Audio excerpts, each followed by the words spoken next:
دوستو تصور کریں، ایک طرف ایک بادشاہ ہے، اس کے پاس ہزاروں سپاہی، سونے کا تاج، تخت اور محلات ہیں، اور دوسری طرف ایک شخص ہے، سادہ کپڑے، کوئی فوج نہیں، کوئی تخت نہیں، لیکن جب وہ بولتا ہے تو لوگ خاموش ہو کر سننے لگتے ہیں، جب وہ چلتا ہے تو لوگ احترام سے راستہ چھوڑ دیتے ہیں، اور جب وہ دنیا سے رخصت ہو جاتا ہے تو صدیوں بعد بھی لوگ اس کے نام پر محبت سے سر جھکا دیتے ہیں، ان کی قبروں پہ چراغ جلتے ہیں، ان کا نام صدیوں بعد بھی مخلوق کے دلوں میں گونجتا ہے، جبکہ وہ لوگ جو تاج، تخت اور سپاہ کے سلطان تھے، ان کی قبروں کے نشان بھی مٹ چکے ہیں۔ دوستو تو سوال یہ ہے کہ تاریخ کے اصل سلطان کون تھے، اصل بادشاہی کن کی تھی؟ تاریخ ہمیں ایک عجیب سچ بتاتی ہے، بادشاہوں کی سلطنتیں چند دہائیوں میں ختم ہو جاتی ہیں، محلات خنڈر بن جاتے ہیں، تاج مٹی میں دفن ہو جاتے ہیں، لیکن کچھ لوگ ایسے بھی گزرے ہیں جن کے پاس نہ سلطنت تھی، نہ فوج، نہ حکومت، نہ خزانے، پھر بھی صدیوں بعد ان کے الفاظ زندہ ہیں، ان کی کتابیں زندہ ہیں، اور ان کا اثر آج بھی زندہ ہے۔ کیوں دوستو؟ کیونکہ وہ دلوں کے سلطان تھے، سلطان القلوب تھے۔ جب اسلام دنیا میں آیا تو اس نے صرف ایک مذہب پیش نہیں کیا، اس نے انسان بنانے کا ایک نظام پیش کیا، ایسا نظام جو ایک عام انسان کو بھی غیر معمولی انسان بنا سکتا تھا۔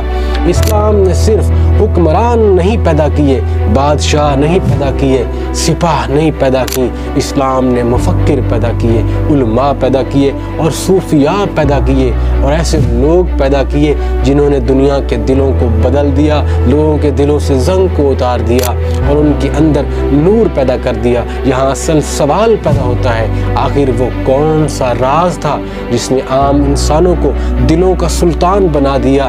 اگر ہم اسلامی تہذیب کو دیکھیں تو ہمیں ایک حیران کن حقیقت ملتی ہے۔ انسان سازی کے 3 بڑے مدرسے تھے، وہ 3 درسگاہیں تھیں، وہ کوئی یونیورسٹیاں نہیں تھیں، وہ طاقت کے مراکز بھی نہیں تھے، وہ 3 بالکل سادہ جگہیں تھیں۔ پہلی مسجد، دوسرا اہل دل کی صحبت، اور تیسری جگہ مہمان خانے تھے، وہ خدمت خانے تھے جہاں لوگ آ کر سکون سے ٹھہرا کرتے تھے۔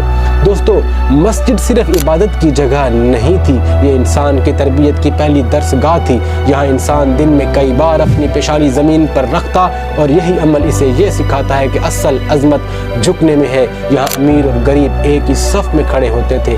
یہی وہ جگہ تھی جہاں انسان انکساری، نظم و ضبط اور اللہ سے تعلق سیکھتا تھا۔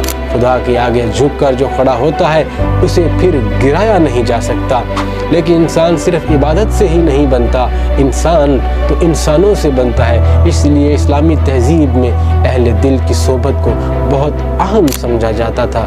جب نوجوان کسی صاحب دل کے پاس بیٹھتا تھا تو وہاں صرف علم نہیں ملتا تھا، وہاں اخلاق سیکھے جاتے تھے، وہاں دلوں کی دنیا کو تبدیل کیا جاتا تھا، وہاں نظر سے فیض کو منتقل کیا جاتا تھا، وہاں صبر سیکھا جاتا تھا، اور حکمت پیدا ہوتی تھی۔ کبھی کبھی ایک خاموش مجلس ایک لمبی کتاب سے زیادہ انسان کو بدل دیتی ہے۔ صوفیاء کی صحبت میں دل کے کانوں سے سماعت ہوتی ہے، باطن کے نور سے معرفت کا فیض ملا کرتا ہے۔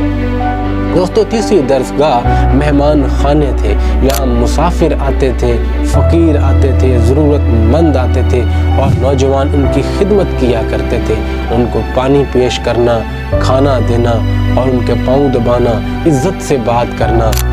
یہ بظاہر معمولی اور چھوٹے چھوٹے کام لگتے تھے، لیکن یہی کام انسان کے اندر عاجزی پیدا کرتے تھے، اور تاریخ گواہ ہے کہ جو انسان خدمت کرنا سیکھ لے وہی قیادت کے قابل بنتا ہے۔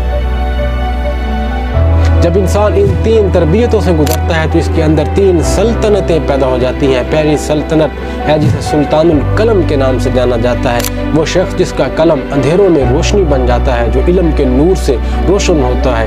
دوسری سلطنت سلطان القلوب والی ہے، وہ انسان جو محبت اور کردار سے دلوں پر حکومت قائم کرتا ہے۔ اور تیسری سلطنت حکمران دوستو سلطان الفکر کی ہے، وہ مفکر جو زمانے کی سوچ کو بدل دیتا ہے، اس میں انقلاب کی روح کو پھونک دیتا ہے، ہے، لیکن صوفیاء دوستوں کہتے ہیں ان سب سے اوپر بھی ایک مقام ہے، اسے کہتے ہیں سلطان الفقر۔ یہ وہ انسان ہوتا ہے جو دنیا کے لالچ سے آزاد ہو جاتا ہے، اس کے پاس دولت تو کم ہوتی ہے مگر سکون زیادہ ہوتا ہے، اس کے پاس اقتدار نہیں ہوتا مگر عصر ہوتا ہے، اور یہی انسان اصل میں دلوں کا حکمران بن جاتا ہے، اسے ہی سلطان القلوب کہتے ہیں۔ آج ہم ایک عجیب دور میں رہ رہے ہیں، ہمارے پاس معلومات تو بہت زیادہ ہیں لیکن حکمت کم ہے، الفاظ بہت ہیں لیکن اثر کم ہے، ڈگریاں بہت ہیں لیکن کردار کمزور ہو رہا ہے۔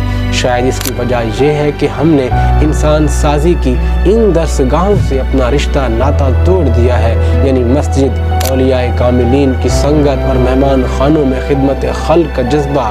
دوستو، اگر ہم چاہتے ہیں کہ ہماری آنے والی نسلیں صرف کامیاب نہ ہوں بلکہ سلطانی کے فن سے آشنا ہوں تو ہمیں دوبارہ انسان سازی کے اسی راستے پر لوٹنا ہوگا، کیونکہ تاریخ کا سب سے بڑا سبق یہی ہے، بادشاہوں کی سلطنتیں وقت کے ساتھ ختم ہو جایا کرتی ہیں لیکن وہ جو دلوں کے سلطان ہوتے ہیں صدیوں بعد بھی انسانوں کے دلوں میں زندہ رہتے ہیں، ایک فیض بن کر، ایک نور بن کر اور ایک انقلاب بن کر۔